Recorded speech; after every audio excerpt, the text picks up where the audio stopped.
你可能听过不少次了，会不会觉得又是一本成功学鸡汤？别急，它不是那种光喊口号的书，里面藏着硅谷顶级天使投资人纳瓦尔拉维坎特的真知灼见。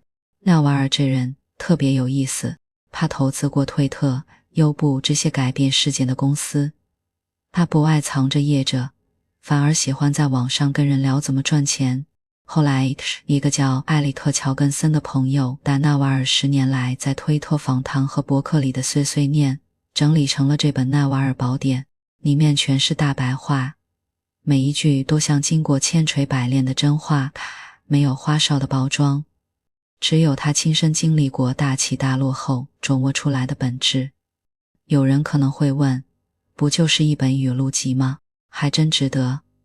市面上讲财富的书大多教你短期套路，职场心机，而讲幸福的书又多是心灵鸡汤，没啥落地的方法。但纳瓦尔不一样，他把财富和幸福这两个看似不相干的事巧妙地拧成了一根双螺旋。他说，财富是帮你解决生存问题的工具，让你获得自由，幸福则是实现精神自由的目的。这两者缺一不可。咱们读这本书，不是要复制纳瓦尔的成功之路，他的机遇咱的学不来，咱们要学的是他思考问题的底层逻辑。比如他说，财富不是金钱，而是能持续产生价值的资产。一句话就点破了靠时间换钱的死局。他还说，幸福不是快乐，而是内心的平静。这话直接戳中了很多人赚了钱却依然空虚的痛点。这些道理可不是他凭空想象出来的。纳瓦尔9岁时从印度移民美国，家里穷得叮当响，他靠自己考上常春藤名校，从创业失败到成为顶级投资人，每一步都踩过坑，所以都是他实践过的人回头总结的真话，不是那些没做到的人编造的道理。咱们得先搞懂这本书的核心逻辑。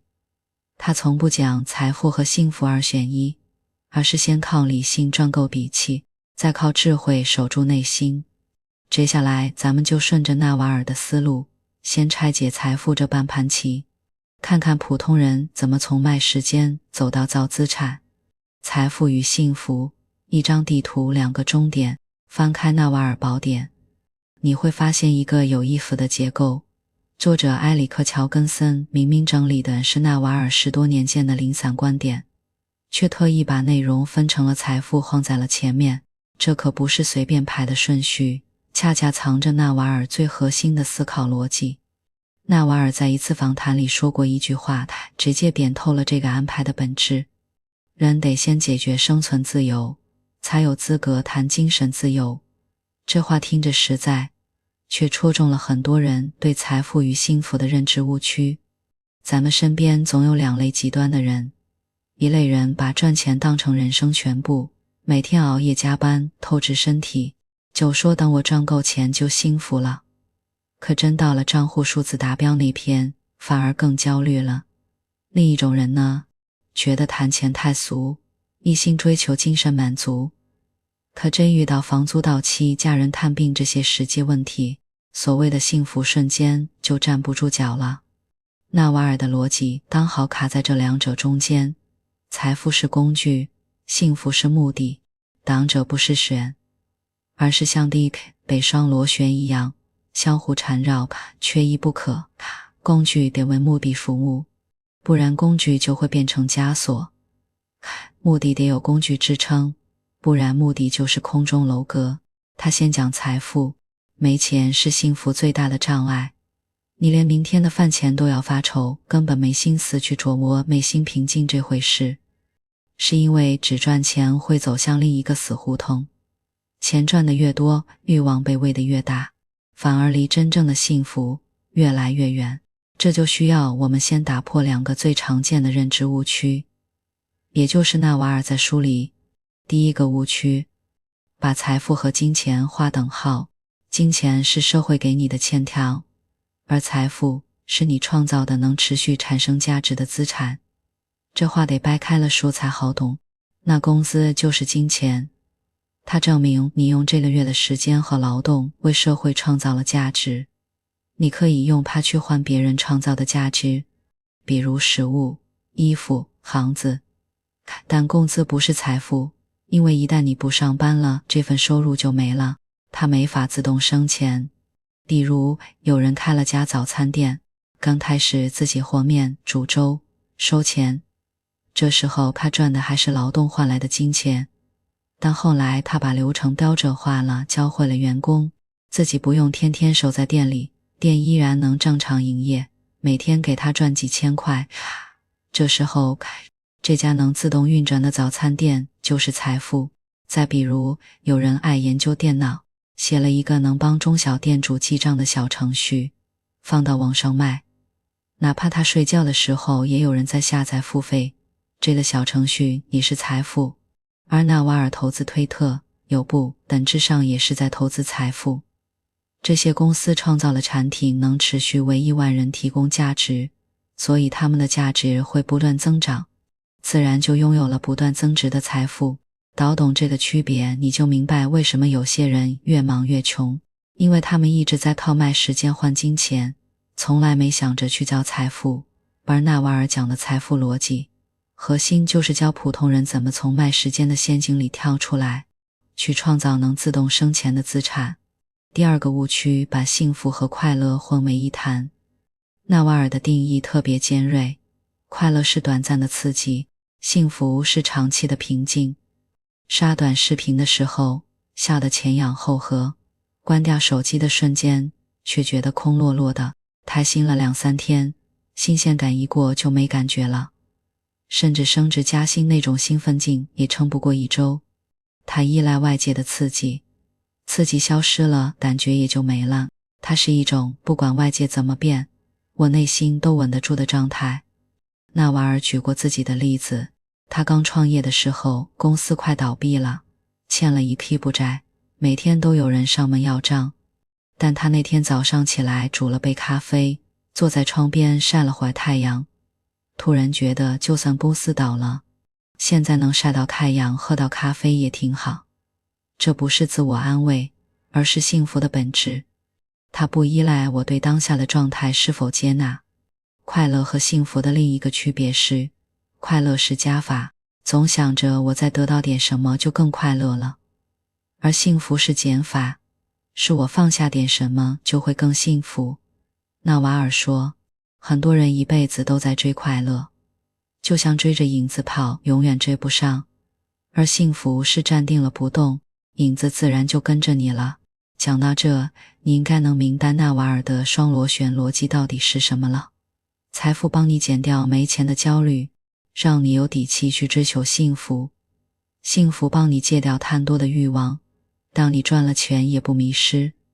两者缺一个，人生都容易跑偏。那为什么不能先追求幸福再赚财富呢？纳瓦尔的答案很实在，饿着肚子谈幸福，就像没地基盖房子，风一吹就倒。他自己9岁移民美国，家里穷到住地下室，父亲打零工，母亲做保姆。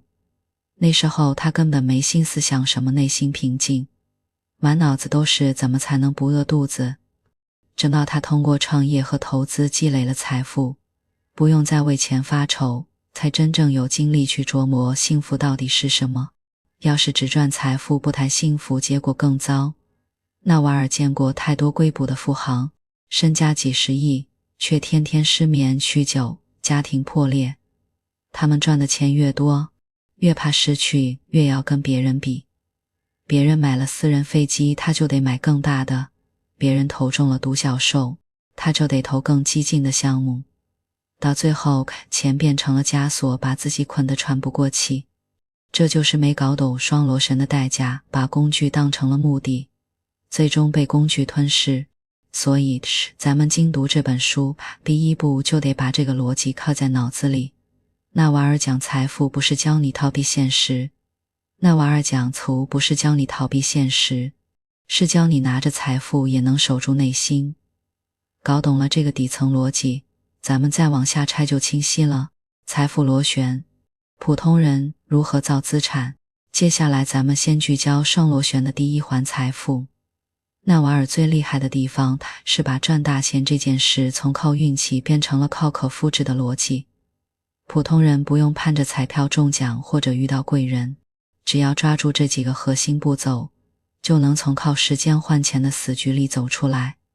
咱们就顺着他的思路一步步拆解普通人怎么打造自己的核心竞争力，怎么给能力加杠杆，最终拥有能自动生钱的资产。很多人提到赚大钱，第一反应是得有好运气，但纳瓦尔在书里直接推翻了这个认知。真正的财富积累靠的是可复制的底层逻辑，核心问题就一个：普通人怎么从靠时间换钱的死循环跳到靠价值赚钱的轨道上？这得按步骤来拆解。第一步，搞懂财富创造的原理。纳瓦尔有句特别扎心的话：赚钱和努力时长没必然关系，和谁做，什么时候做。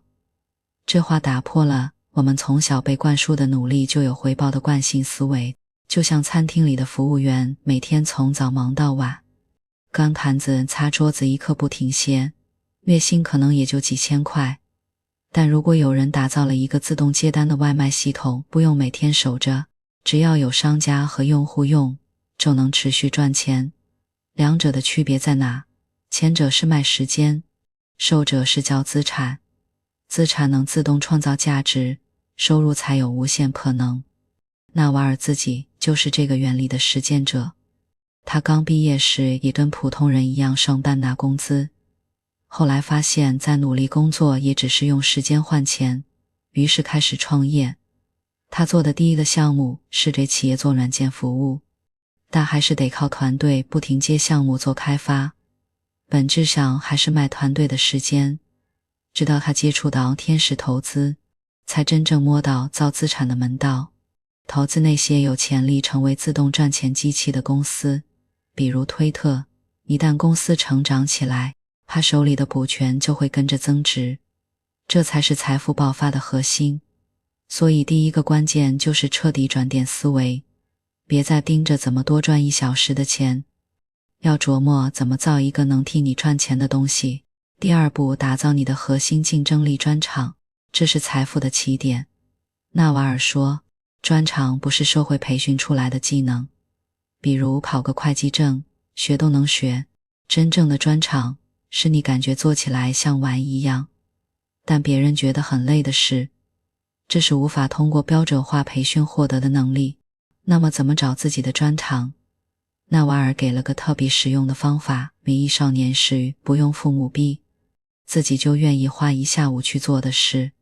有人小时候总爱拆解家里的电器，拆了装，装了拆，觉得特别有意思，这可能就是他在机械维修或产品设计上的专长雏形。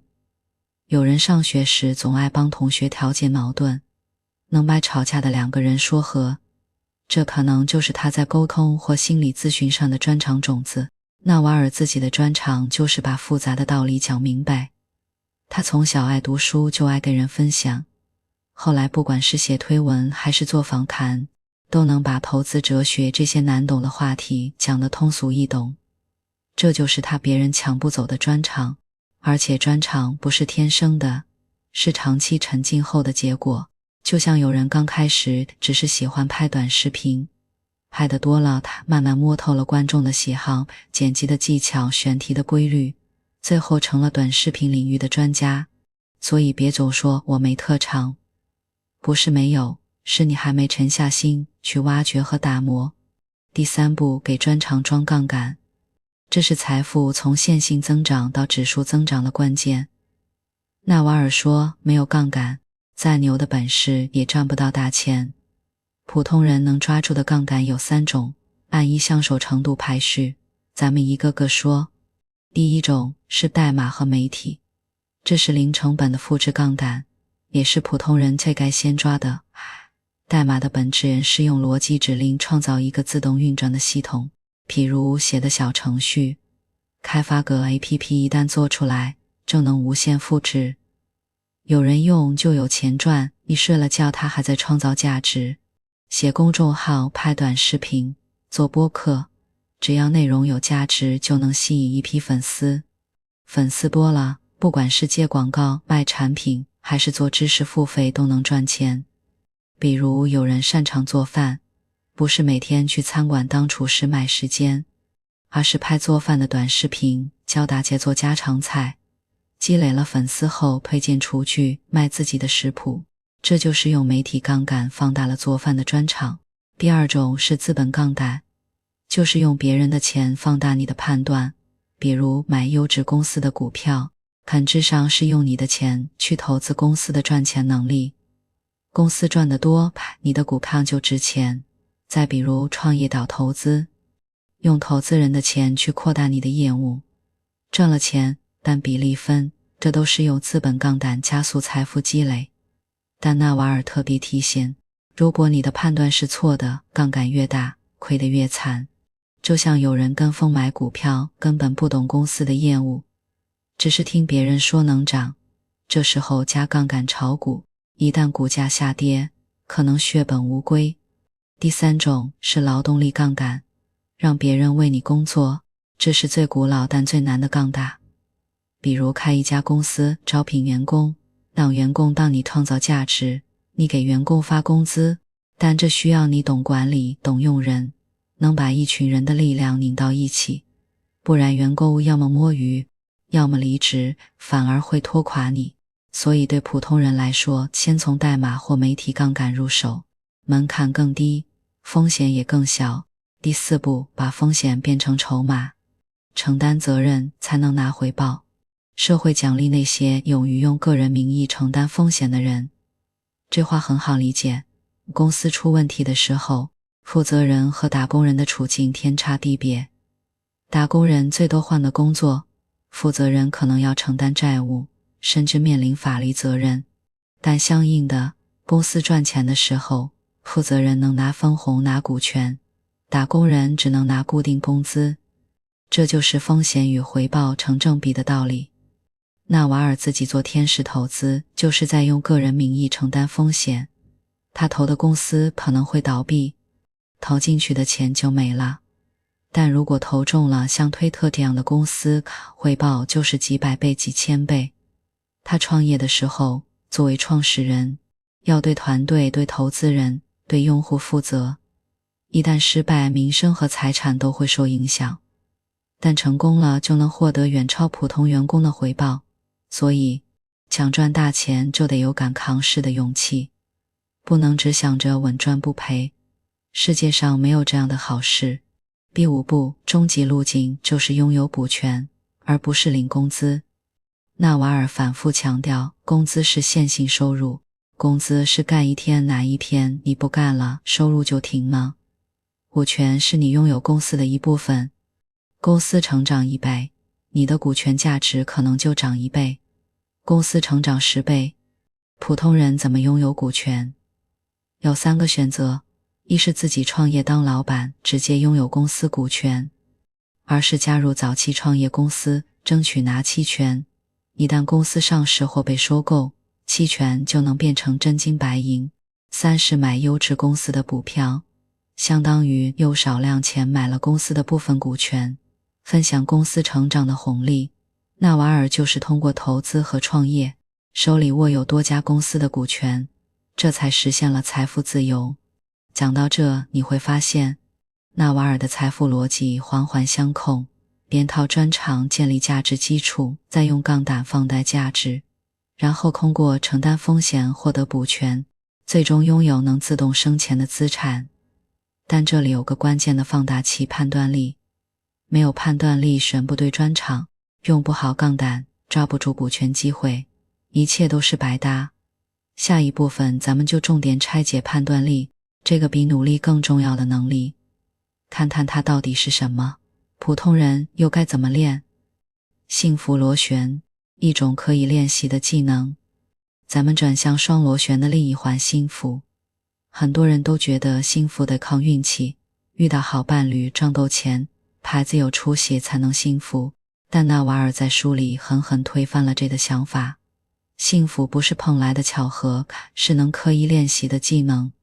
这部分的核心颠覆，幸福不是得到想要的，而是放下不想要的，现在打破一个最顽固的误区。为什么很多人成功了也不幸福？纳瓦尔观察过太多硅谷的成功人士，身家过亿却失眠焦虑，甚至患上抑郁症。成功源于对现状的不满，幸福源于对现状的接受。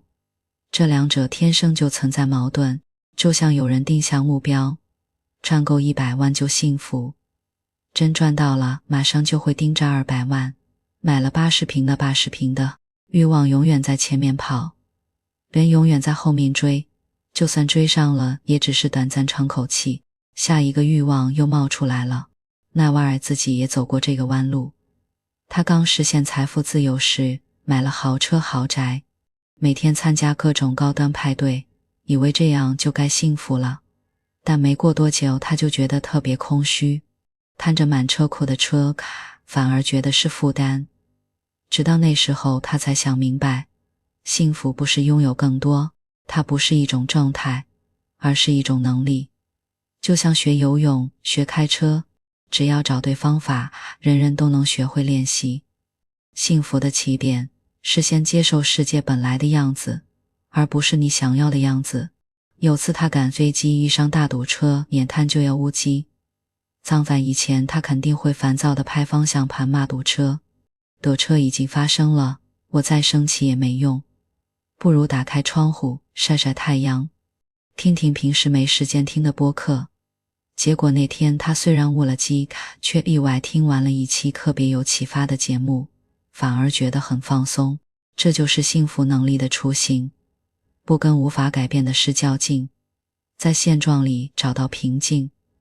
接下来咱们讲3个纳瓦尔亲测有效的反直觉幸福练习，每个都能直接上手。第一个练习，跟欲望做减法。欲望是自己和自己签的坏合同，没得到就不开心。咱们身边太多人被欲望牵着走，刷手机看到别人买了新包，自己也想要，同时换了新车，自己心里就别扭。这些想要的东西其实 90% 都不是必须的。每天睡前花5分钟盘点一下今天想要但没得到的东西，然后问自己2个问题：这东西真的非要不可吗？没有它，我的生活会不会受影响？他自己曾经列过一张欲望清单，上面有10几条，比如买最新款的手表跟名人合影。问完自己这2个问题后，删掉了一大半。他后来养成一个习惯，比如今年把博弈论搞懂，其他的全砍掉。欲望少呢，注意力就集中了，反而更容易满足。第2个练习，活在当下，别让过去和未来偷走现在。纳瓦尔有句特别形象的话，很多人一辈子都在走神，吃饭时想工作，工作时想放假，放假时想明天要做什么，从来没真正活过此刻。这说的不就是我们大多数人吗？比如吃一顿美食，第一反应是拍照片发朋友圈，等回复的时候菜都凉了，根本没尝到味道。陪孩子玩的时候，脑子里还在想没完成的报表，孩子的笑声都没听进去。怎么练习活在当下？纳瓦尔给了个零门槛的方法，不看手机，不做事，不思考，就单纯感受自己的呼吸。你只要看看窗外的树，天上的云。他说，这就像给大脑清理垃圾，平时脑子里装了太多过去的遗憾，未来的焦虑，只有停下来才能把这些垃圾倒掉。刚开始练的时候可能会觉得无聊，但坚持几天就会发现吃饭变香了，走路能闻到花香了。这些平时被忽略的小事，其实都是幸福的来源。第3个练习，远离地位游戏，做自己的裁判。地位是零和游戏，别人输了你才能赢。幸福是单人游戏，很多人的不幸福其实都是跟人比出来的。同学升职比自己快不开心，朋友赚的钱比自己多不开心，甚至邻居的孩子成绩比自家的好也不开心。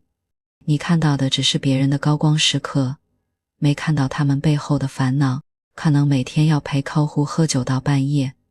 那个赚得多的朋友可能1年见不了家人几次，纳瓦尔破解嫉妒的方法特别管用，每次羡慕别人的时候就问自己，如果让我跟他交换全部人生，包括他的烦恼、他的压力、他的遗憾，我愿意吗？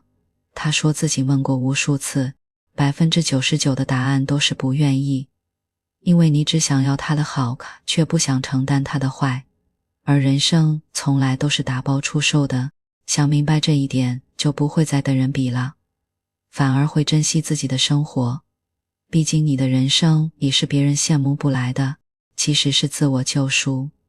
幸福的根在于做自己，这需要分3步来。第一步，先戒掉别人的期待，痛苦的根源往往是我应该做什么，而不是我想做什么。比如有人为了父母的期待，选了自己不喜欢的专业，为了同事的眼光硬撑着做不擅长的工作，为了朋友圈的点赞假装过着光鲜的生活，这些应该就像枷锁，把真实的自己捆得喘不过气。他的忠告是，如果一件事是因为别人觉得好才做，迟早会后悔，只有做自己想做的事，才能长久的开心。第二步，用照顾身体打底，身体不舒服，再怎么练幸福技能也没用。头痛的时候，你能平静下来吗？胃痛的时候，你能开心起来吗？他自己总结了3个极简的健康建议，清澈有效。饮食上，他说连细菌都不吃的东西，人也别吃，比如那些保质期半年以上的零食、速冻快餐。运动上，每天晨练30分钟，不用跑马拉松，只要快走拉伸，做几个俯卧撑都行。晨练决定了一天的状态。睡眠上，别设闹钟，睡够8小时，跟着自己的生物钟走，睡好了情绪自然就稳了。第3步，用冥想练专注力。比瓦尔把冥想比作思想的间歇性进食。平时我们的大脑一刻不停在想事，就像一直吃东西的胃，迟早会出问题，就是让大脑饿一饿，休息一下。很多人觉得冥想必须盘腿坐，闭着眼什么都不想，其实不是。散步的时候不评判任何事，看到流浪汉别想他好可怜，看到富人别想他真有钱，只是看到听到，不做任何评价，这就是最简单的冥想。练的是控制自己思想的能力，思想能控制住了，内心自然就平静了。财富与幸福的平衡，既赚到钱又守得住开心。讲到最后，得聊聊纳瓦尔对生命意义的思考，这是幸福的终极升华。他给出了3个层层递进的答案。B1，生命没有统一意义，每个人的意义都得自己找，别人的答案对你没用。第2，生命本无意义，就像水上写字，沙上建楼，最终都会消失。第3，但意义是自己造的，你写的一篇文章，你帮过的一个人，这是你做过的留下痕迹的事，就是你的意义。这儿最实用的哲学其实是一句话，我们唯一拥有的是当下，昨天已经过去了，明天还没到来，再焦虑也没用。只有此刻的呼吸，此刻的阳光，此刻的陪伴，是真真切切属于你的。别浪费此刻，纠结过去，把此刻过好，就是幸福的全部秘密。财富和幸福从来不是对立的，财富帮你解决生存问题，让你有底气练幸福的技能，幸福帮你守住内心平静。接下来咱们就把这2环拧到一起，聊聊财富与幸福的辩证关系，看看怎么才能既赚得到钱，又守得住幸福。在分别拆解完财富与幸福的底层逻辑后，咱们必须把这2个环拧成真正的双螺旋。很多人一辈子都在犯一个错，把财富和幸福当成单选题，要么一门心思搞钱，说等有钱了再幸福，要么刻意回避财富，觉得谈钱就俗。但纳瓦尔用自己的人生证明，这2者从来不是对立的，而是相互成就的共生关系。先破第一个常见的执念，财富是幸福的工具，不是替代品。纳瓦尔在书里明确说，赚钱的目的是为了不用再为钱工作，而不是为了买更多东西。这句话道破了财富的本质，它应该帮你减掉烦恼，而不是增加负担。咱们身边总有这样的例子，有人创业赚了钱，立马换豪车买豪宅，为了维持有钱人的体面，不得不接更多自己不想接的项目，每天忙得脚不沾地，陪家人的时间都没有，最后夫妻吵架，孩子疏远，反而比没钱时更痛苦。这就是打工具当成了目的，本来赚钱是为了自由，结果反而被钱捆住了手脚。纳瓦尔自己踩过这个坑后及时转了弯，他实现财富自由后并没有一直追求赚更多钱，反而卖掉了多余的房产和豪车，搬到一个安静的小镇。谁说财富给我的最大礼物是说不的权利？不想参加的饭局可以拒绝，不想投的项目可以不投，不想见的人可以不见，这才是财富该有的样子。它帮你排除掉为钱妥协的干扰，让你有精力去追求真正能让你开心的事。反过来，幸福是财富的放大器。心态对了，纳瓦尔观察过无数创业者和投资人，发现一个规律，越急着赚钱的人越容易踩坑，越能保持平和心态的人反而越容易抓住机会。为什么会这样？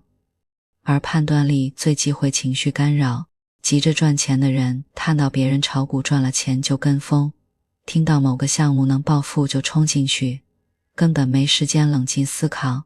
但心态平和的人不一样，他们不被快速暴喝的欲望裹挟，能垂下心研究事物的本质。别人贪婪时我恐惧，别人恐惧时我贪婪，本质上就是一种不受情绪影响的幸福心态。纳瓦尔自己做投资时就特别强调心态的重要性。他曾经看中一家公司，研究了大半年，觉得特别有潜力，但当时市场上所有人都不看好，股价一路下跌。要是换了急功近利的投资人，可能早就慌了神，但纳瓦尔没受市场情绪的影响，反而觉得这是加仓的好机会。后来这家公司果然崛起，他说当时能稳住，不是因为我比别人聪明，是因为我没把短期赚钱当成唯一目标。这就是幸福对财富的加持，它帮你稳住心态，当你在机会来临时能抓得住，在风险来临时能扛得住。财富和幸福的失衡往往会导致双输，咱们见过太多双输的例子，有人为了赚钱透支身体，结果得了重病，赚来的钱全砸进了医院，竟没享受到财富。有人刻意过苦行僧式的生活，回避一切赚钱的机会，结果家人需要用钱时，自己想做的事也做不了。所谓的幸福其实是被迫的妥协，真正的人生赢家是既赚得到钱又守得住开心。他身边有个朋友开了一家小而美的咖啡馆，每天早上开门煮咖啡，和客人聊天，下午关店后就去健身和陪孩子。每个月赚的钱不算多，但足够养家，他能每年带家人出去旅行2次。这个人就是财富与幸福平衡的典范。他没有追求派连锁赚大钱的执念，而是用自己的专长煮咖啡，同时又守住了陪伴家人，享受生活的幸福。那这种平衡该怎么实现？核心是把握2个度。第一个度是财富的够用度，别追求越多越好，要追求刚好够用。纳瓦尔说，而是你不用为钱担心的状态。比如你每月生活费5000块，那每月能稳定赚1万块，去掉开销，还有结余，这就是够用。等你有了孩子，每月需要1万块生活费，这能稳定赚2万块，这也是够用。关键是找到你不用为钱焦虑的那个点，超过这个点的财富，对你的幸福提升其实没多大帮助，反而会消耗你的精力。第2个度是幸福的务实度，别追求不食人间烟火的幸福，要追求接地气的平和幸福。不是什么都不做，天天躺着，而是做自己想做的事。比如你喜欢画画，不用非要靠画画赚大钱，但可以用工作赚的钱买颜料报班，这就是务实的幸福。你喜欢旅行，不用非要辞职环游世界，也可以努力工作攒假期，每年去1-2个想去的地方，这也是务实的幸福。讲到这，你应该彻底明白奈瓦尔的双螺旋逻辑了。财富是地基，帮你撑起幸福的房子；幸福是屋顶，帮你挡住财富带来的风雨。没有地基，房子会塌；没有屋顶，房子没法住。两者必须拧在一起，人生才算真正立得住。读完就行动，把奈瓦尔的逻辑变成你的生活方式。但光懂没用，关键是去做。纳瓦尔的逻辑之所以有价值，就是因为它能落地。接下来咱们就来聊最实用的部分。精读这本书后，先做这3件事，把财富和幸福的逻辑真正变成自己的东西。很多人读完纳瓦尔宝典，要么把金句抄在本子上就束之高阁，结果过不了多久就忘得一干二净。纳瓦尔反复强调，真正的知识不是记住，是用上。这本书的价值从来不在纸上，而在你实践后的改变里。先花3小时做好这3件事，把书里的逻辑变成自己的行动之难。第一件事，花1小时写我的专长和杠杆清单。纳瓦尔财富逻辑的核心是专长加杠杆等于财富，但很多人读完只记住了这句话，却没问自己，我的专长到底是什么？该加哪种杠杆？这张清单就是帮你把模糊的想法变成清晰的路径。分3步来写。第1步，用3问法挖出真专长。别把技能当专长，比如会写文案，会做 PPT， 会修电脑。然后对着每一项问3个问题：一，我做这件事时是觉得累还是忘了时间？专长是享受过程，技能是完成任务。2，别人找我做这件事时，会不会说这事非你不可？专长有不可替代性，技能谁都能做。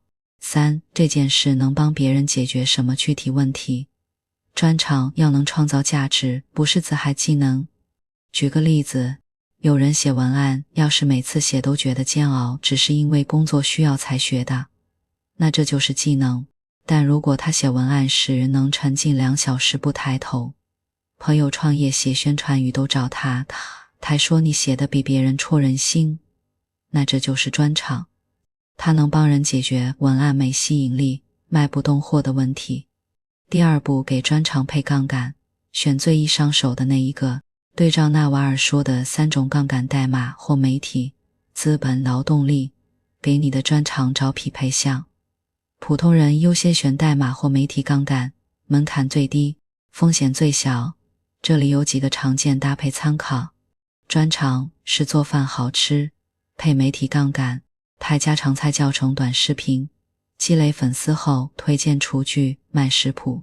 专长是擅长梳理逻辑，配媒体杠杆，写职场干货公众号，帮人解决汇报没思路的问题。专长是懂育儿，配媒体杠杆做育儿知识播客，后期开线上育儿咨询。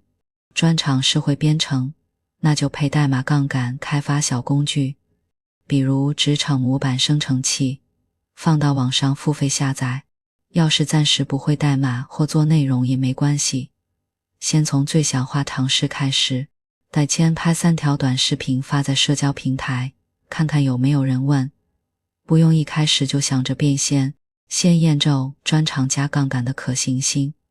第3步，标注下一步行动，别停留在想法层面，清单的最后一定要写清楚未来7天要做什么。比如莫专长是写文案，那么7天内写2篇职场文案干货，发在小红书上。若专长是修电脑，难屏快速解决的短视频发在抖音上。行动越具体，越容易落地。纳瓦尔说，财富是做出来的，不是想出来的，哪怕只是迈出一小步，也比空想1年有用。第2件事，关于幸福，练7天欲望减法。幸福的核心是减欲望，但直接让戒掉所有欲望不现实。7天欲望减法是循序渐进的练习，每天花10分钟就行。步骤特别简单。第一步，建欲望清单。每天记录想要但没得到的东西，每天晚上花5分钟把当天想要的东西全写下来。不管是想买新口红，想换手机，还是想让同事夸自己，想涨工资，都如实记录。第二步，做减法筛选，划掉非必需项，对着清单问自己2个灵魂拷问：一，没有这个东西或结果，我明天会活不下去吗？2， 1年后再看这个东西或结果，对我还重要吗？绝大多数时候答案都是不会或不重要。比如想买新口红，家里可能还有3支没开封，想让同事夸自己，其实只是怕被讨厌的焦虑。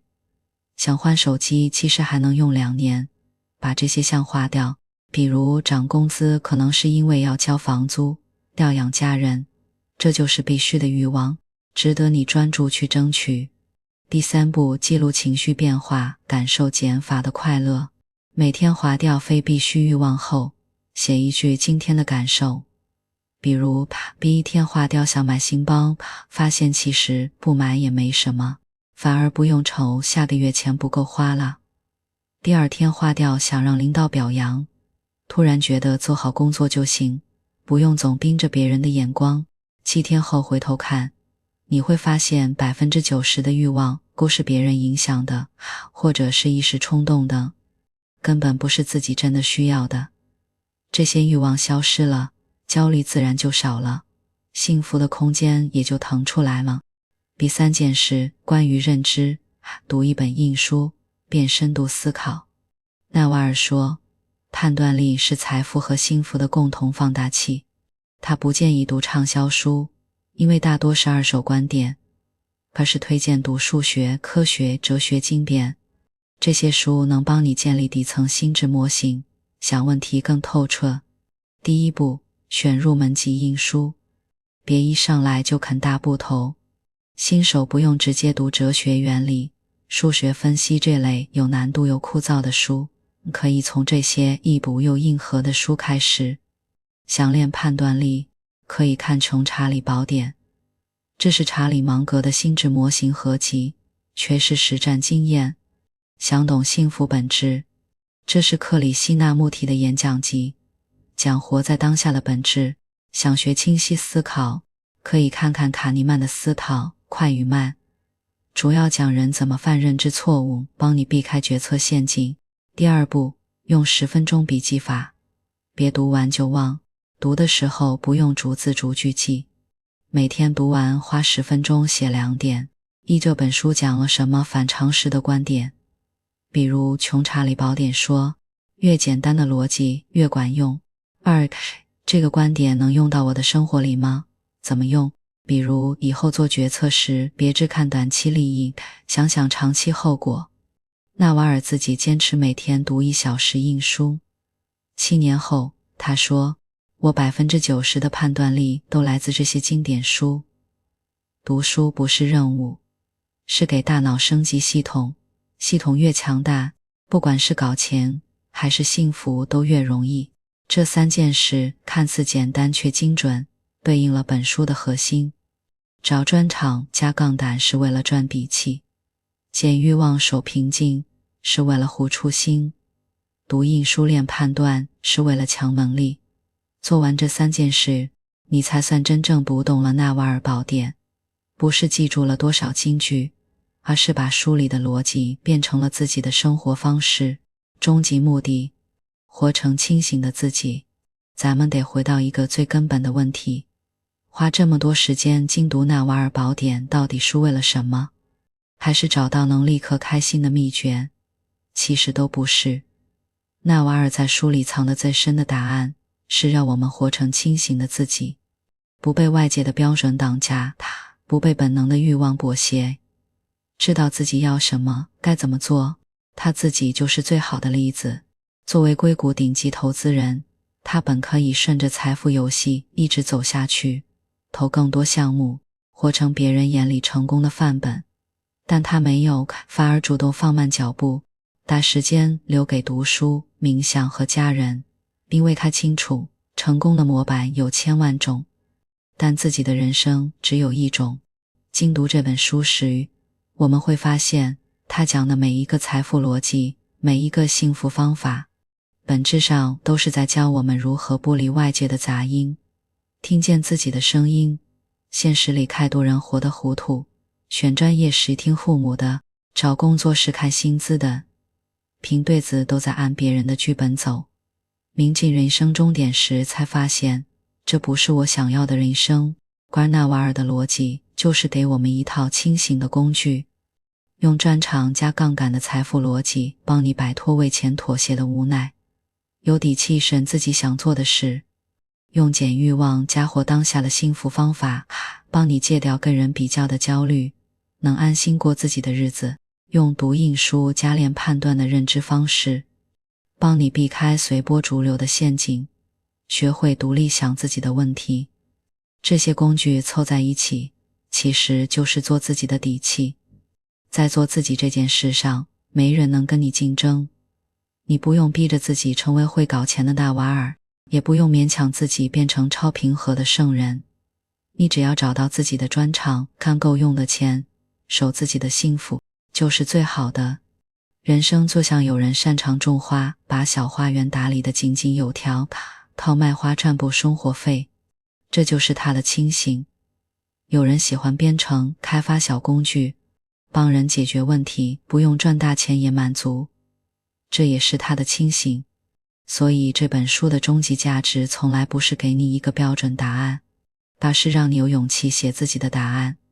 合上书本后，你可能不会立刻暴富，也不会瞬间变得毫无烦恼，知道该往哪走，知道什么该丢，知道自己是谁。而这份清醒恰恰是财富和幸福的真正底色。毕竟能定义你人生的从来只有你自己。